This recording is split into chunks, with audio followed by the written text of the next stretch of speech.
حضرت علی رضی الله عنه د نبی کریم صلی الله علیه وسلم د مرګ نه پس د مسلمانانو څلورم نمبر خلیفه وو.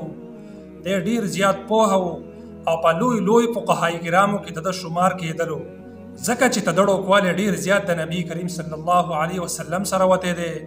تدې د وجنه د نبی کریم صلی الله علیه وسلم سره ډیر زیات پاتې شوی دی، ځکه د ډیر زیات لوی عالم هم وو او په لوی فقهای کرامو کې د شمار کیږي. په بسم الله الرحمن الرحیم باندې یو پیره حضرت علی رضی الله عنه تفصیل کولو، د ماسوتن د مانځنه پس په بسم الله کې په باب باندې تفصیل شروع کړلو.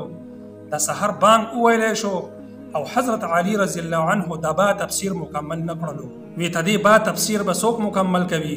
تدې با تفسیر زه نشم مکمل کولی.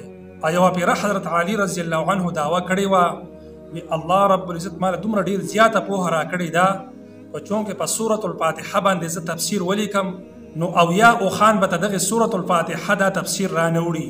دومره ډیره زیاته پوهه الله رب العزت وی مال راکړې ده. او حضرت علی رضی الله عنه بهادر هم ډیر زیات و، ځکه خدا ته شیر خدا او حیدر کرار هم ویل کیږي. د شجاعت لقب هم د حضرت علی رضی الله عنه لا ورکړی شوی دی. د نبی کریم صلی الله علیه وسلم په دور کې به چې د کافرو سره څومره جنگونه کېدلو او کم یو علاقه کم یو ځای به نه فتح کېدلو، نبی کریم صلی الله علیه وسلم به حضرت علی رضی الله عنه راوغوښتلو او دی به د هغې امیر جوړ کړلو او هغې علاقې ته به حضرت علی رضی الله عنه سره صحابه کرام ولېږلو.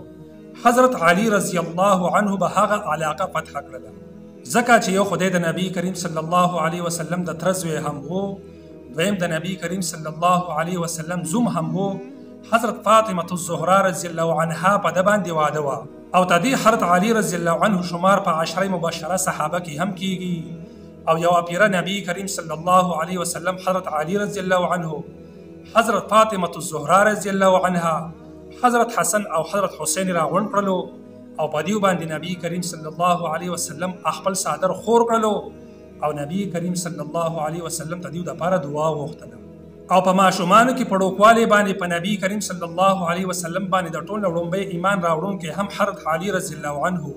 بهر حال ته د ډوکوالي ډیر زیات د نبی کریم صلی الله علیه وسلم سره وته دی.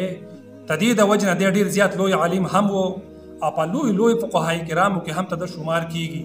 او نبی کریم صلی الله علیه وسلم دله دعا هم غوښتلې ده او د مسلمانانو څلورم نمبر خلیفه هم وو. د په خپل دورې خلافت کې چرته هم ظلم نه دی کړی او د بهادرۍ صفت او د بهادرۍ لقب هم حضرت علی رضی الله عنه ته میلاو شوی دی، ځکه چې د حضرت ابوبکر صدیق رضی الله عنه صداقت مشهور دی، د حضرت عمر فاروق رضی الله عنه عدالت مشهور دی، د حضرت عثمان غنی رضی الله عنه سخاوت مشهور دی او د حضرت علی رضی الله عنه شجاعت مشهور دی. دا هغه صحابه دي چې دیو په خپل ژوند یعنی په خپل زندګۍ کې خپل مال او خپل ځان د الله رب العزت د دین لپاره وقف کړی وو او د دین لپاره دیو ډیر زیات لوی خدمتونه کړي دي، ځکه خو ته دې څلور واړو صحابه او شمار په عشر مبشره صحابه کې کیږي.